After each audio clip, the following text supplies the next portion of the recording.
Mis hermanos, les invito a abrir sus Biblia en Génesis 29. La semana pasada se tocó Génesis 28. Hoy tocaremos Génesis 29.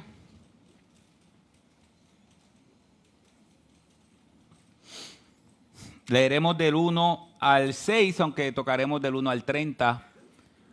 Leeremos del 1 al 6, la providencia y disciplina de Dios.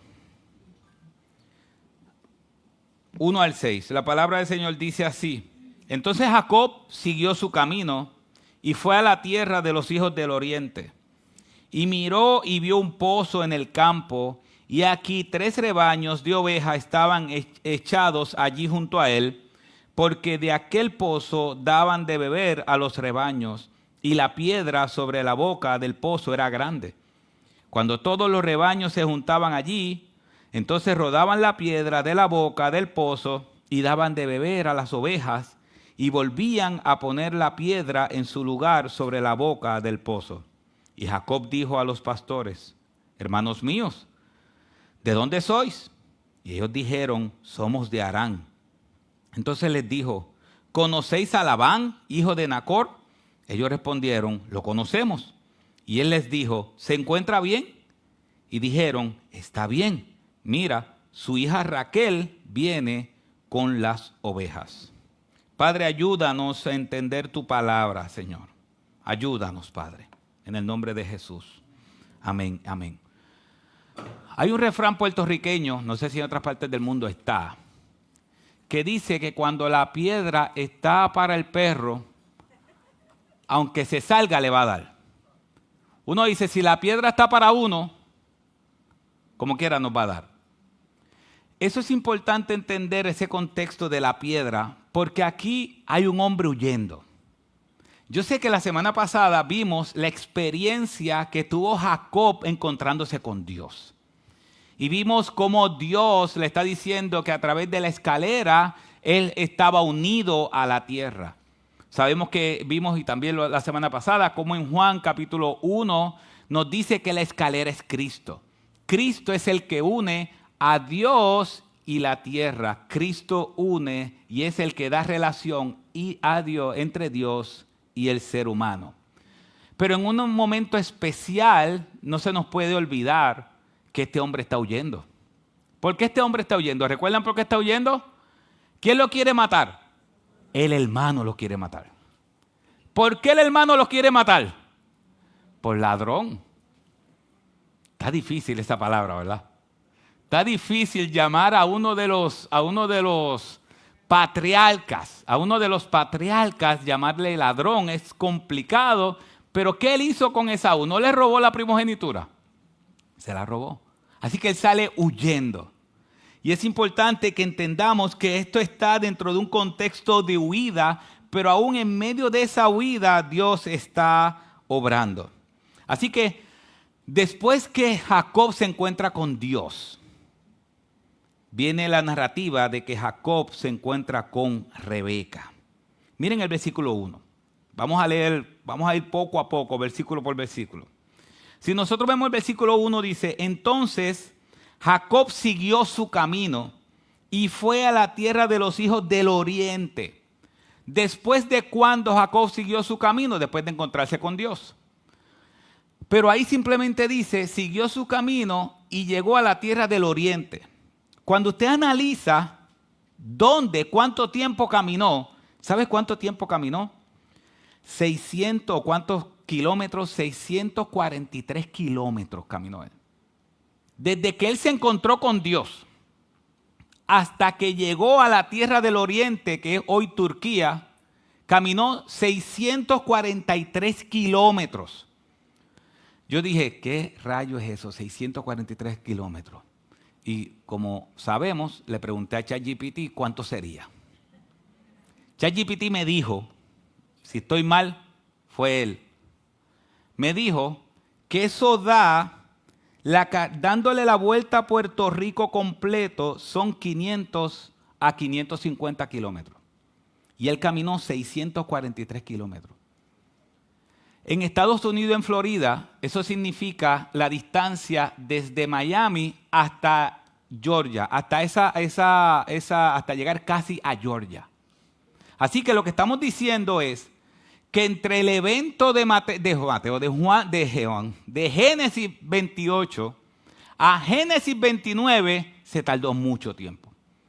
Y es importante porque a veces nosotros creemos que una cosa va después de la otra, pero en este caso va después de la otra, pero después de mucho tiempo. Así que este hombre, Jacob, está huyendo y sale huyendo hacia el oriente. Pero ustedes saben que su mamá, muy planificadora ella, inventó la excusa de que se buscara una esposa.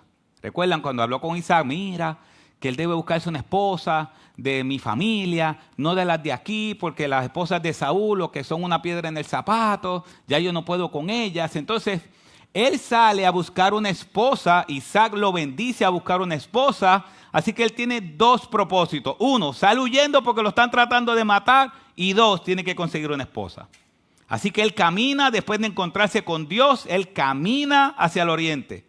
Llega hasta allá y dice el versículo 2, y miró y vio un pozo en el campo, y aquí 3 rebaños de ovejas estaban echados allí junto a él, porque de aquel pozo daban de beber a los rebaños y a la piedra sobre la boca del pozo, porque la boca del pozo era grande. Después de usted caminar desde Florida hasta la frontera con Georgia, cuando usted llega al sitio que usted quiere, agua.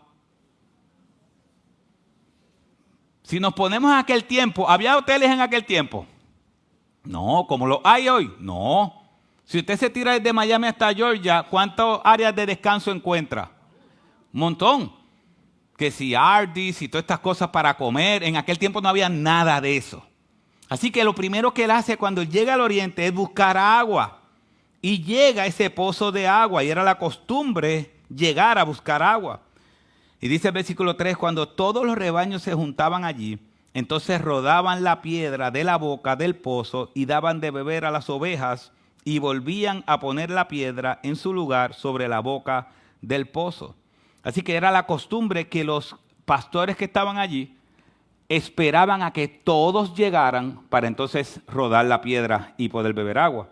Y Jacob dijo a los pastores, hermanos míos, ¿de dónde sois? Y ellos dijeron, somos de Harán. ¿A dónde lo envió Rebeca? Harán. Entonces les dijo, ¿conocéis a Labán, hijo de Nacor? Y ellos respondieron, lo conocemos. Versículo 6. Y él les dijo, ¿se encuentra bien?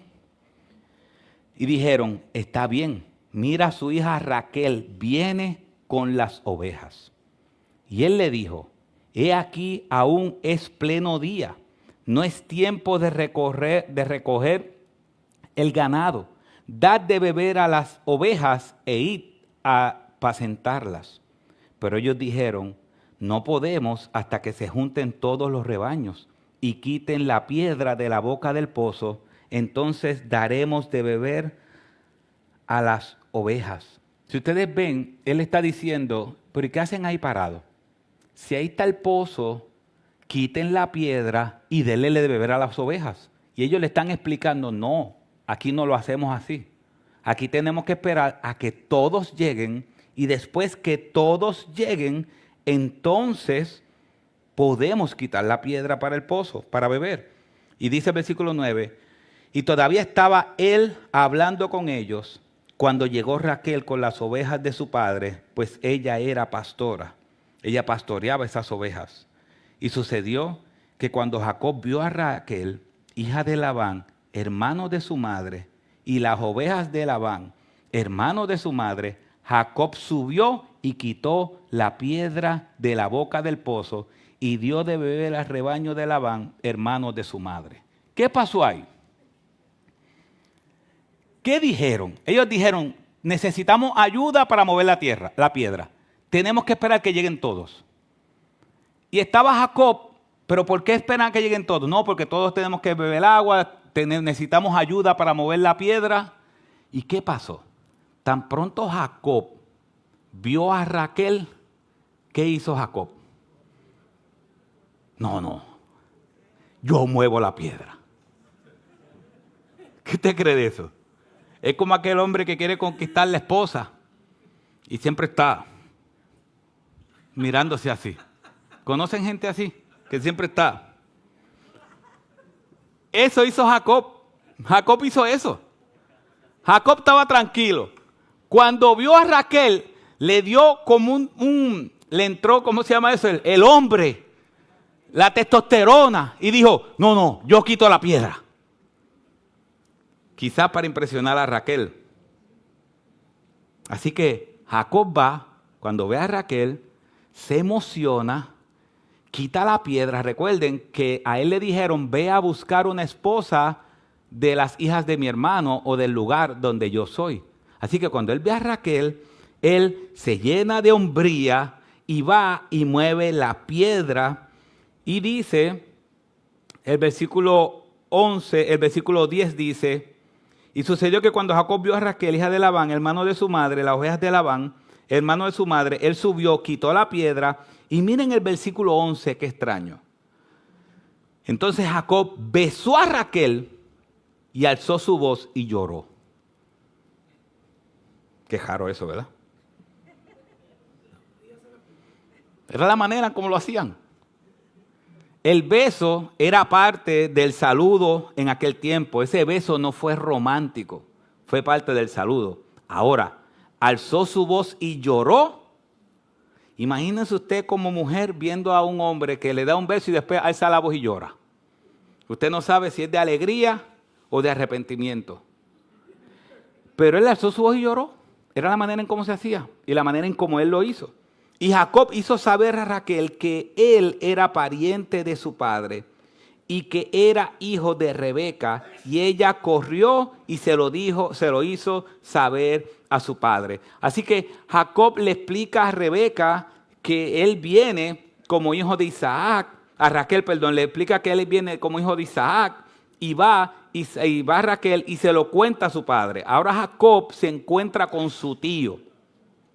Y dice el versículo 13, y sucedió que cuando Labán oyó la noticia de Jacob, hijo de su hermana, corrió a su encuentro, lo abrazó y lo besó. Ahí ya ustedes saben que el beso no era nada romántico, eran bien cariñosos ellos, ¿verdad? Lo abrazó y lo besó y lo trajo a su casa. Entonces él contó a Labán todas estas cosas. Así que él le contó, lo más seguro, todo lo que vivió con Dios, la experiencia que tuvo con Dios. Y le dijo a Labán, ciertamente tú eres hueso mío y carne mía. Y Jacob se quedó con él todo un mes.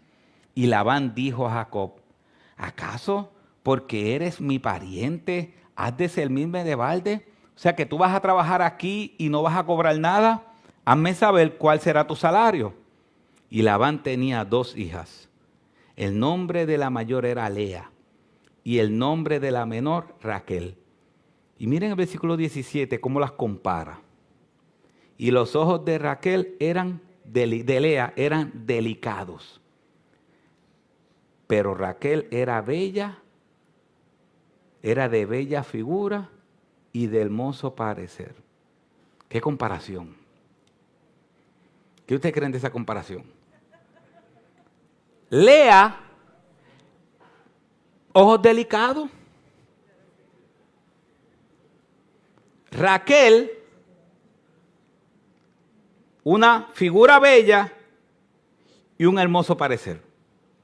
Y Lea, no se sabe muy bien cuando dice ojos delicados. Algunos dicen que tenía situación con los ojos, otros están diciendo que fue lo único bonito que tenía Lea. Es impresionante, si nosotros vemos eso hoy, ella es bonita. ¿Qué te digo? ¿Qué te digo? Tiene ojos marrón. Tiene ojos marrón. Y Raquel es bonita. Así que Moisés compara las dos y una resalta sus ojos y de la otra resalta todo lo que ella es. Así que dice el versículo 18, y Jacob se había enamorado de Raquel. No, se iba a enamorar de Lea. Se enamoró de Raquel y dijo, te serviré 7 años por Raquel, tu hija menor. Acuérdense que él le dijo, ¿me vas a servir de gratis? Él lo que no sabía es que ella, Jacob, Jacob era un bárbaro. O sea, Jacob era un tipo que se las traía. Jacob ya sabía lo que él iba a pedir. No, dame a tu hija. En aquel tiempo se hacía eso. Entonces, y dice el versículo 19, y Labán dijo, mejor es dártela a ti que dársela a otro hombre. ¿Qué usted cree de eso? Bueno, mejor te la doy a ti. Porque para que la coja otro, cógela tú. Eso es lo que está pasando ahí. Dice, y Labán dijo, mejor dársela a ti que a otro hombre. Quédate conmigo. Jacob pues sirvió 7 años por Raquel y le parecieron unos pocos días por el amor que le tenía. Qué romántico. 7 años. ¿Sabes lo que está diciendo? Es que 7 años pasaron como si nada. Vamos a echar 7 años para atrás, aquí. ¿Cuántos fueron 7 años para atrás? Casi no hemos vivido nada en los últimos 7 años. Del 2019 para acá, no. Terremoto, pandemia, casi nada. Pero él ya tenía 40 años cuando él llegó allá y sirvió 7 años, pero estaba tan enamorado que 7 años le parecieron como nada. Qué romántico eso. Entonces Jacob dijo a Labán, dame a mi mujer, porque mi tiempo se ha cumplido para unirme a ella. Dame a mi mujer.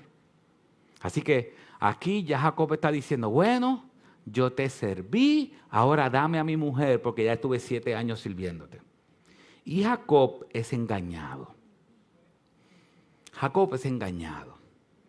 El engañador es engañado.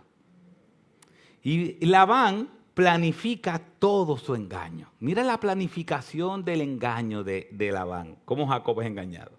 Y Labán reunió a todos los hombres del lugar e hizo un banquete. ¿Quién fue la que planificó todo el robo al principio con Esaú? ¿Quién fue? La hermana de Labán. ¿Qué familia esa?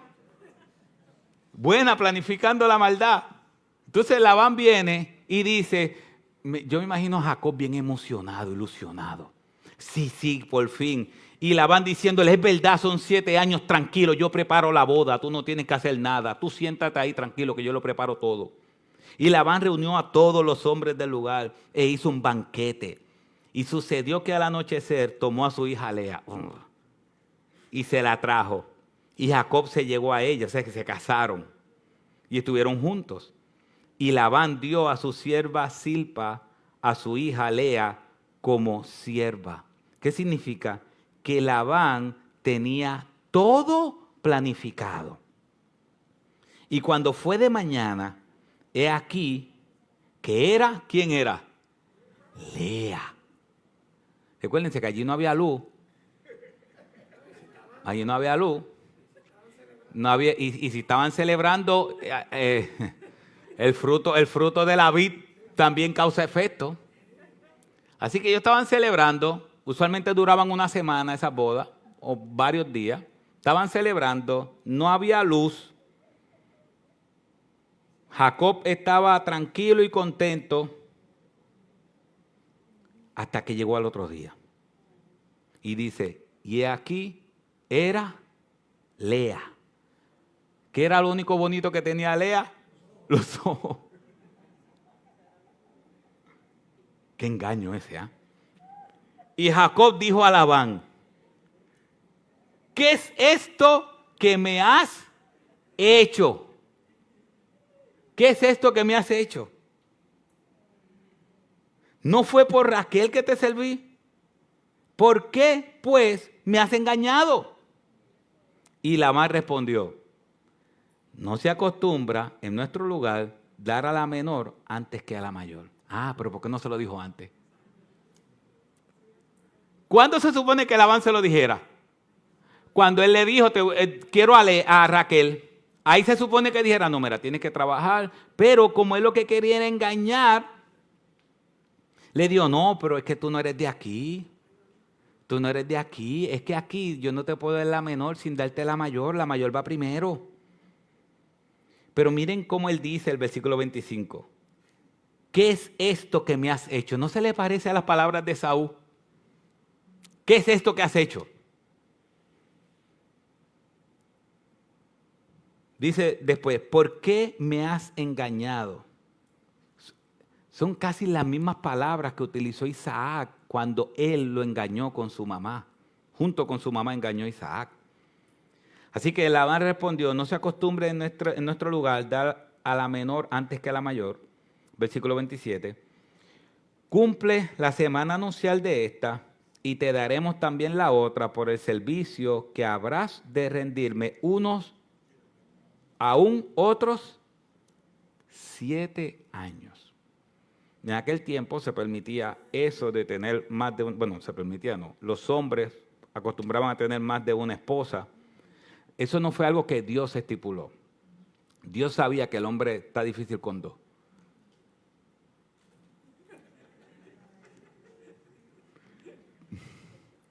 Ninguno se quiere tirar al medio.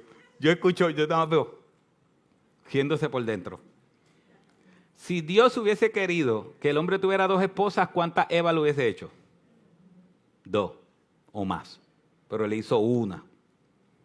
Y dice que Eva fue ayuda idónea de Adán.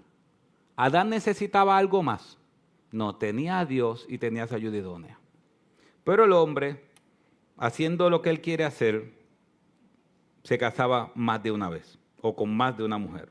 Así que este hombre es engañado y le dice, ríndeme otros 7 años. Ya llevaba 7 años y le dijo, yo te voy a dar a Raquel, pero tienes que darme 7 años, pero tienes que cumplir la semana nupcial, la luna de miel. Tienes que cumplir la luna de miel. Y así lo hizo Jacob y cumplió la semana de ella y él le dio a su hija Raquel por mujer y Labán dio su sierva Bilha a su hija Raquel como sierva y Jacob se llegó también a Raquel y amó más a Raquel que a Lea y sirvió a Labán durante otros 7 años. ¿Qué familia esta? ¿Ah?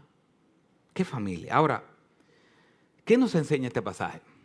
¿Qué podemos nosotros aprender de este pasaje? Lo primero que este pasaje nos enseña, que yo creo que es importante que nosotros entendamos hoy, es la providencia de Dios. Es la providencia de Dios. ¿Qué hizo Jacob cuando vio a Raquel? ¿Qué hizo? Dice que le dio un beso y ¿qué después hizo? Y lloró. ¿Por qué usted cree que él hizo eso? Porque él está caminando por meses. Él está caminando un trayecto, para entenderlo, como dije ahorita, desde Miami hasta casi la frontera de Georgia, para llegar a un lugar. Cuando él llega a ese lugar, ¿a quiénes se encuentra? A la familia de Labán. ¿Cuánta gente vivía en ese lugar? Un montón de gente. Pero ¿a quién él se encuentra? A la familia de Labán. ¿A quién él iba a buscar? A la familia de Labán. ¿Quién le llevó a Raquel a él? Él la tuvo que buscar. ¿Quién se la llevó?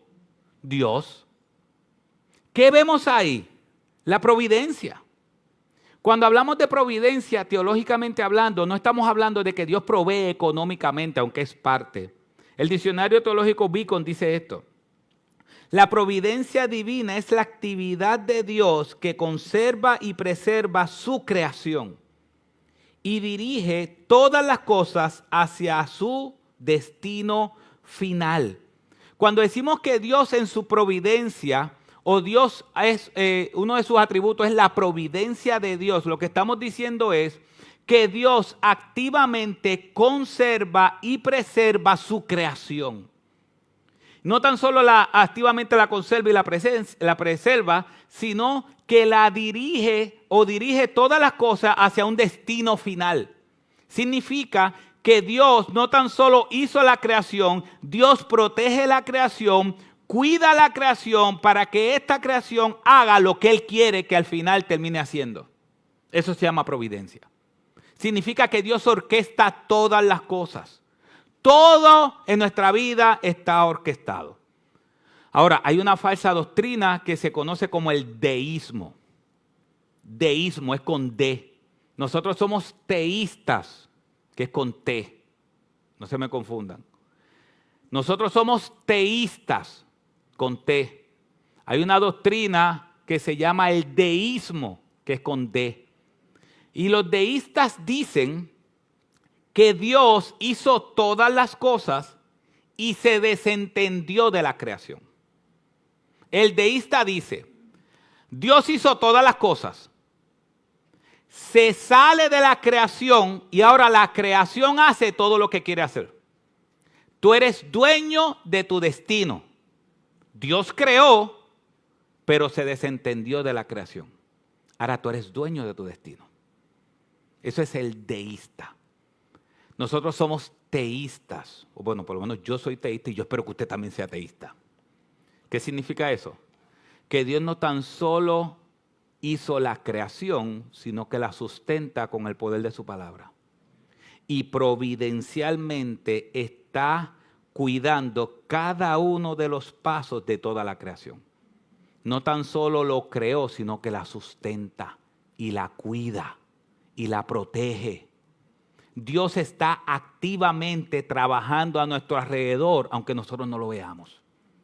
Si nosotros vemos aquí, ¿cuántas veces la palabra Dios está en ese pasaje? Yo la leí completa desde el 1 hasta el 30, digo, no completa, pero terminé en el 30. ¿Cuántas veces yo dije la palabra Dios? Ningún momento. La palabra Dios del versículo 1 al 30 no está. La palabra Dios no está. Pero tú ves, podemos ver a Dios preservando y cuidando su creación. Otras personas creen en el azar. Oye, qué suerte. Qué suerte tuve. Y a veces para dar despedida decimos, buena suerte. ¿No he escuchado eso? Es más, cuando nosotros no éramos creyentes, a veces, hey, buena suerte. Cuando yo escucho a un creyente diciéndolo, como que me da un hincazo. Buena suerte, y yo, un hincazo. Mis hermanos, nosotros no creemos en el azar. Porque si nosotros creemos en la suerte, entonces podemos decir que Jacob sale caminando, por meses caminando, llega a un lugar y qué suerte que los primeros que se encuentran son amistades de Labán y qué suerte que Rebeca llegó con las ovejas al pozo y qué suerte que todo eso pasó. ¡Qué suerte! Eso no fue suerte. Eso se llama providencia de Dios. Eso se llama que Dios orquesta todas las cosas y las cuida. Y cuando el hombre quiere hacer algo en contra de lo que Dios ya estipuló, Dios interviene. Entonces, esto es importante porque cuando hablamos de la providencia y hablamos de que Dios orquesta todas las cosas, también orquestó cuando Cristo venía a morir en la cruz. Si nosotros vemos Gálatas capítulo 4, versículos 4 y 5, dice, pero cuando vino la plenitud del tiempo, Dios envió a su Hijo, nacido de mujer, nacido bajo la ley, a fin de que redimiera, comprara a los que estaban bajo la ley para que recibiéramos la adopción de hijos. Lo que estamos diciendo es, Juan Calvino dijo que Dios está al timón de la historia. En inglés se conoce como que no es la historia, es su historia. Miguel Núñez dijo que el timón de la historia es la cruz y todo apunta a la cruz. Dios está orquestando todo y aún cuando Cristo nació hace más de 2000 años atrás no fue casualidad, no fue al azar, no fue que surgió de la nada. Dios dijo que en la plenitud del tiempo, en un momento específico, Cristo iba a nacer de una virgen. Es como si desde antes de la fundación del mundo, Dios puso un reloj, que el reloj estaba contando hasta la hora cero que Cristo nació. Y Cristo murió en la cruz del Calvario por la providencia de Dios.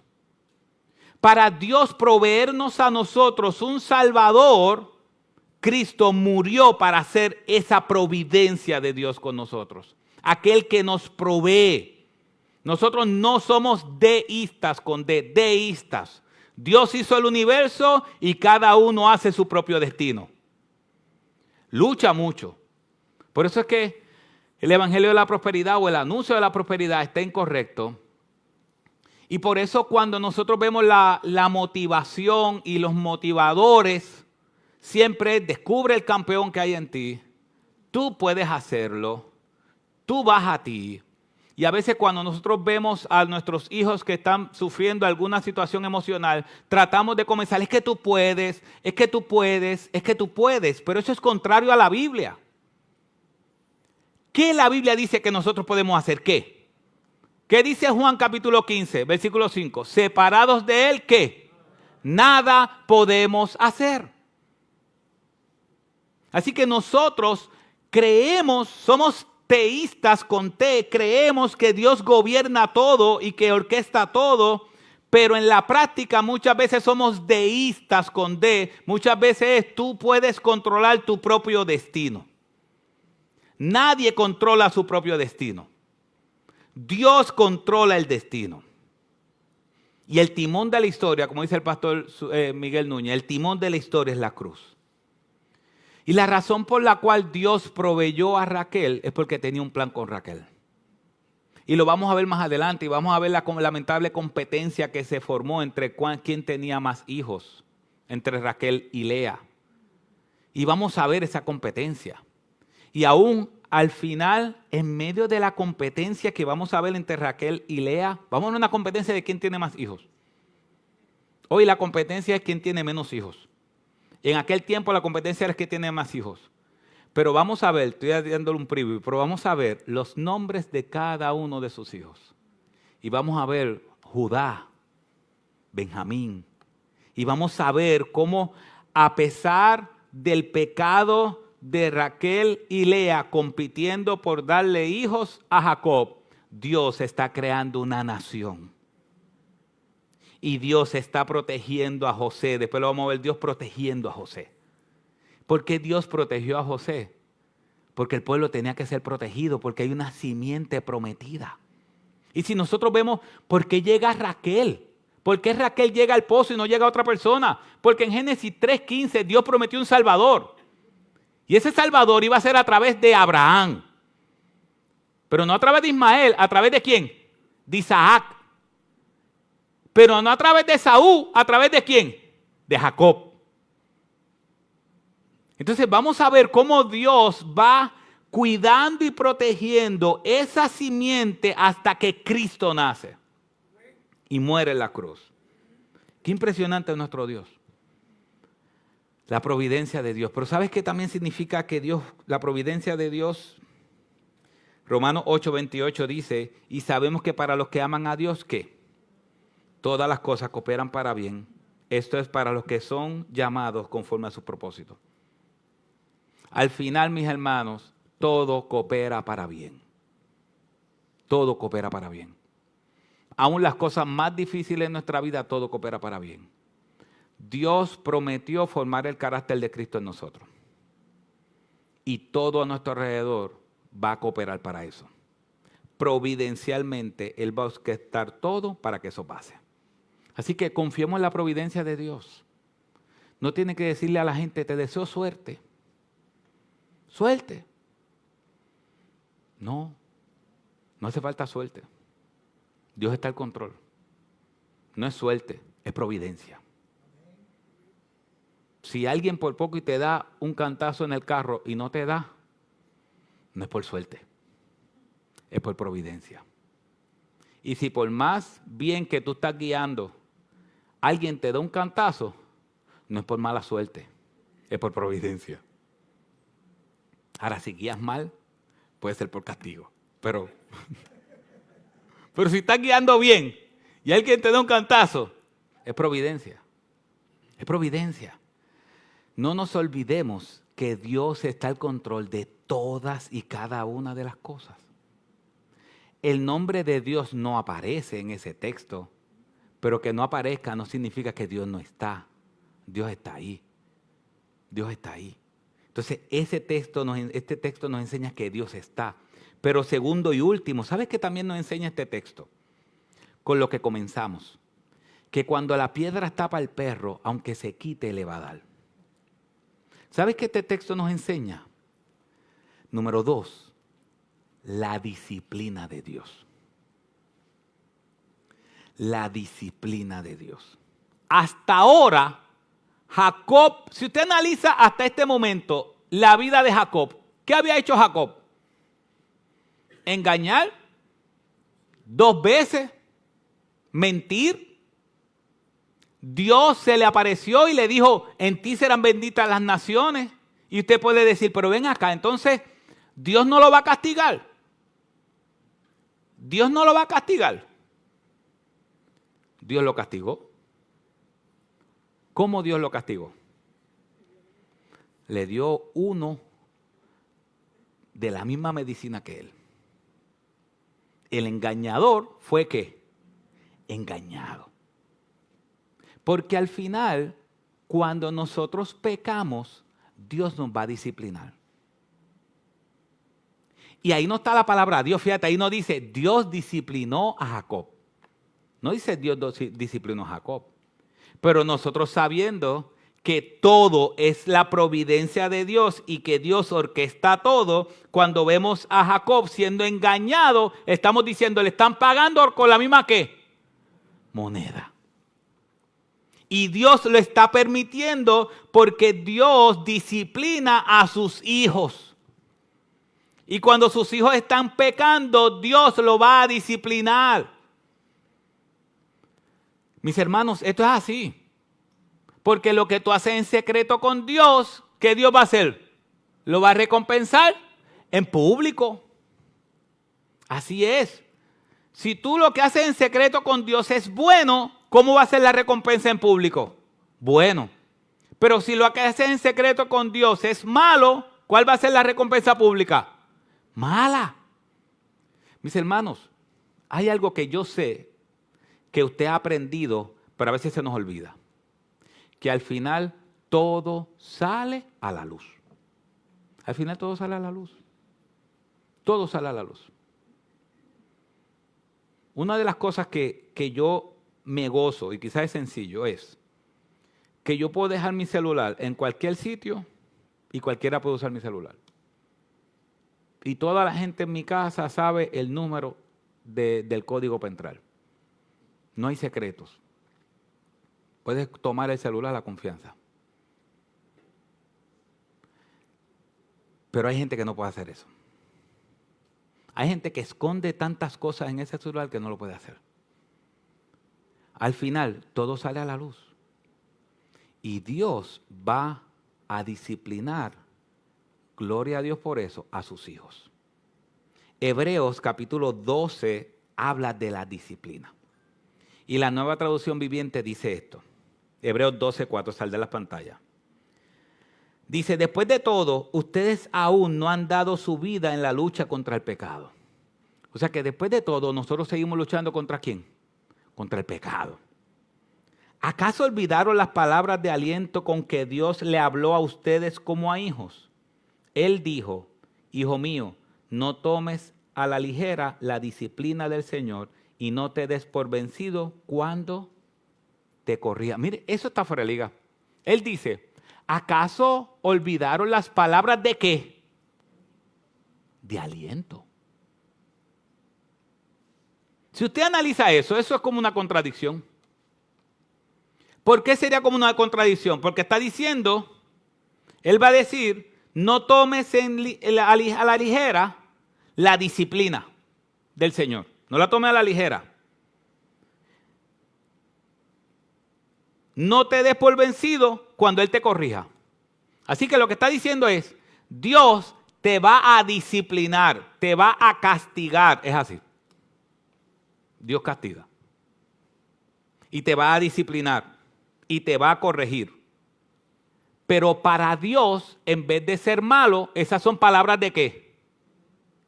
De aliento. ¡Wow! ¿No está impresionante eso? Son palabras de aliento. La corrección de parte de Dios es palabra de aliento para nosotros. Y él dijo, hijo mío, no tomes a la ligera la disciplina del Señor. No tomes a la ligera la disciplina del Señor. No te des por vencido cuando te corrija. Cuando Dios nos corrige, no nos demos por vencidos porque no es para destruirnos, porque somos sus hijos. No es lo mismo, escuche bien, no es lo mismo recibir la disciplina de Dios que la ira de Dios. Son dos cosas diferentes. La disciplina de Dios cuando pecamos tiene como propósito aliento para nuestra alma. La ira de Dios cuando se derrama sobre una persona tiene como propósito la perdición eterna. ¿Y por qué nosotros no tenemos que tener miedo a la ira? Porque no recibiremos la ira, porque Cristo recibió la ira por nosotros. Pero sí seremos corregidos. Y dice, pues el Señor disciplina a los que ama y castiga a todo el que recibe como hijo. Estamos en una época donde no se castiga a los hijos. Estamos en una época donde el hijo puede hacer cualquier cosa y los papás no lo castigan. Hay otros que sí, pero hay muchos que no. No es que ya son grandes. No es que ya son grandes para castigarlo. ¿Cuántos años tenía Jacob cuando lo castigaron? 47. Tenía 47 años. Haz algo sencillo. Quizás tiene 60, 55, 47. Vamos a pecar. A ver si Dios no nos va a castigar. Puedes tener 80. Y si pecas contra Dios, como Él te ama, te va a castigar. Porque te ama. Y mira lo que está diciendo el Señor. Pues el Señor disciplina a los que ama y castiga a todo el que recibe como hijo. Gloria a Dios, que si tú eres tu hijo, Él te está diciendo, yo te voy a castigar porque eres mi hijo. Y te voy a disciplinar. Te voy a disciplinar. Versículo 7, al soportar esta disciplina divina, recuerden que Dios los trata como a sus propios hijos. ¿Acaso alguien oyó hablar? Mire esto, mire esta pregunta, que en este tiempo, ¿qué tan importante es esta pregunta? Mire esta pregunta, ¿acaso alguien oyó hablar de un hijo que nunca fue castigado por su padre? Entonces estamos ahora, es que si yo lo castigo, ¿cómo que dicen? Se rebela. Es que si yo lo castigo, se rebela. ¿Sabes por qué hay que castigarlo? Porque ya está rebelde. Y el castigo se hace porque se ama. Hay veces que los padres, ay no, mira, no, yo me siento, hablo, converso y ya. ¿Sabe qué dice Dios? Yo sé que me van a tirar piedra los jóvenes aquí. Y los niños. Gracias a que los niños no están.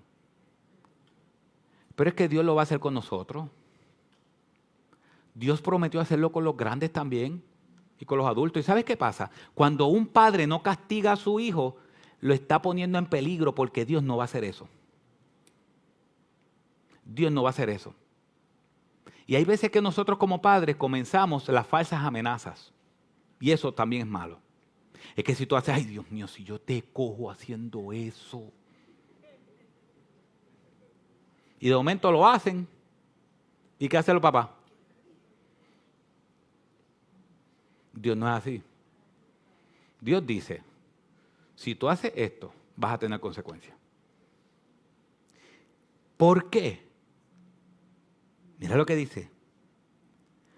Versículo 7. Al soportar esta disciplina divina, recuerden que Dios los trata como a sus propios hijos. Gloria a Dios por eso. Él está diciendo, nos está tratando como a sus propios hijos. ¿Por medio de quién? Por medio de Cristo, nosotros somos sus hijos. ¿Acaso alguien oyó hablar de un hijo que nunca fue disciplinado por su padre?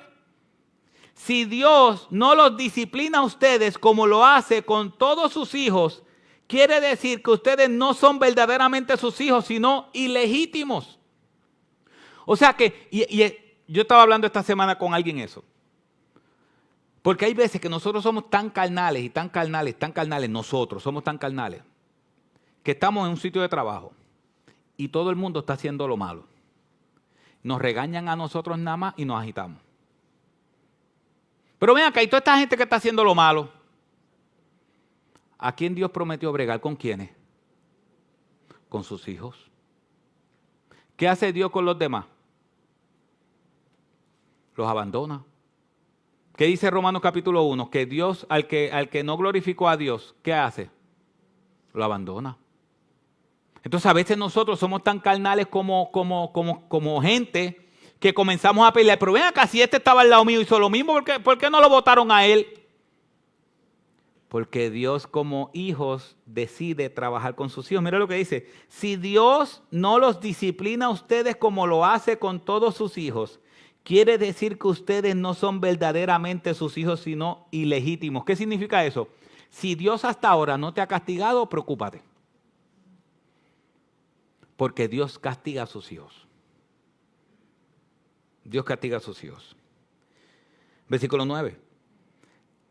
Ya que respetábamos a nuestros padres terrenales que nos disciplinaban, entonces, ¿acaso no deberíamos someternos aún más a la disciplina del Padre de nuestro espíritu y así vivir para siempre?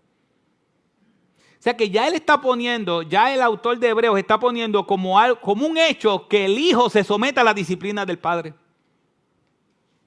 Que el Hijo se somete a la disciplina del Padre. Y está comparando la disciplina que el Padre le da a su Hijo con la disciplina que Dios le da a sus hijos. Versículo 10, pues nuestros padres terrenales nos disciplinaron durante algunos años e hicieron lo mejor que pudieron. Pero la disciplina de Dios siempre es buena para nosotros, a fin de que practiquemos de su santidad. Participemos de su santidad. ¿Por qué Dios nos disciplina? Para que practiquemos de su santidad. Sin disciplina no hay práctica de santidad. Todos tenemos consecuencias por pecar. Todos. Versículo 11. Ninguna disciplina resulta agradable a la hora de recibirla. Ningún joven, ningún adulto va a decir, ay, qué bueno que me están disciplinando. Ay, Señor, gloria a Dios que me estás disciplinando. Él dice, ninguna disciplina resulta agradable a la hora de recibirla. Al contrario, es dolorosa. Pero después produce la apacible cosecha de una vida recta para los que han sido entrenados por ella. Los que han sido entrenados por la disciplina va a producir una vida recta para ellos. Jacob pensó que ya Dios se iba a olvidar de sus pecados. Pero Dios dijo, no, yo no voy a olvidar de tu pecado. Yo te voy a corregir y te voy a disciplinar. Y tú engañaste a tu hermano y 2 veces. Pues ahora tú vas a ser engañado. Yo voy a permitir que te engañen como tú engañaste. Pero ¿sabes por qué? Por amor. La disciplina es así, mis hermanos. Pero puede darnos miedo la disciplina. Debería darnos miedo. Yo creo que cuando la Biblia dice que debemos tenerle temor a Dios, implica también reverencia y miedo. Pero hay un evento que siempre que me viene a la mente la disciplina, hay un evento en la Biblia que nos habla de la disciplina. Y es en el evento cuando el rey David censa al pueblo y peca por la actitud y el corazón que tenía a la hora de censar el pueblo. Dios le dijo que censara al pueblo con un propósito y en su corazón él censó al pueblo con otro propósito de saber cuánto tenía para la guerra. Y Dios no le dijo que ese era el propósito. Y la gente empezó a morir. Hasta que llegó el momento que David reconoció que Dios estaba disciplinándolo a él y David fue arrepentido. Señor, te pido perdón. Y el Señor le dijo, David, esto es sencillo, te voy a dar 3 opciones. Que tu disciplina o castigo te la dé tu pueblo. Que tu disciplina o castigo te la dé el pueblo enemigo. O que tu disciplina y castigo te la dé yo. Tú escoges quién te va a castigar. Tu pueblo, el pueblo enemigo o yo. ¿Y qué dijo David? No, Señor, disciplíname tú. porque tú eres un Dios misericordioso. Disciplíname tú. David reconoció que cuando se trata de darle disciplina, Dios es un Dios santo y justo. No tomaré por inocente al culpable, pero dará una disciplina justa, lo que muchas veces nosotros no hacemos. Mis hermanos, Dios nos va a disciplinar, pero a sus hijos hay algo que Dios nunca le va a dar, y es la ira de Dios. Porque la ira fue derramada sobre Cristo. Si hoy nosotros recibimos la disciplina, es porque Cristo recibió su ira. Si hoy nosotros podemos ser disciplinados como hijos, fue porque Cristo en la cruz nos hizo sus hijos. Él pagó el precio de nuestro pecado. Así que aunque Dios nos discipline, nunca va a ser para tirarnos al infierno. Va a ser para producir santidad en nosotros. Él nos va a disciplinar, pero no para tirarte al infierno, sino para hacerte cada día más como Él. Y si ese es el precio que hay que pagar, aunque sea difícil y con la boca sea fácil decirlo, Señor, disciplínanos, porque queremos parecernos más a ti. Padre, gracias, Señor, gracias por tu palabra. Padre, el tema de la disciplina es un tema que muchas veces no tocamos. Y es tan importante porque tu palabra dice que tú disciplinas a tus hijos, que tú das consecuencias a tus hijos. Padre, ayúdanos a entender esto como un medio de gracia. La disciplina es un medio de gracia para parecernos más a ti. Señor, ayúdanos. Ayúdanos a ver la disciplina como un aliento. Y ayúdanos a ver tu providencia. Padre, te pedimos perdón por aquellas veces que cuando es tu providencia y decimos que es por la suerte. Padre, cuando ocurren cosas en nuestra vida, se las adjudicamos a otras cosas. Eres tú. Es tu providencia cuidándonos cada día. Es tu providencia alrededor nuestro. Como dice tu palabra en el Salmo 125, así como Jerusalén está rodeado de montañas, así tú rodeas a tu pueblo desde hoy y para siempre. Si nosotros estamos aquí, es porque tu providencia nos ha sostenido. Señor, gracias por Cristo, porque sí recibiremos disciplina, pero nunca tu ira. Somos tus hijos. Recibiremos disciplina para tu gloria, pero nunca tu ira, porque tu ira fue derramada sobre aquel que nos salvó. Gracias, Padre, por eso. En el nombre de Jesús. Amén.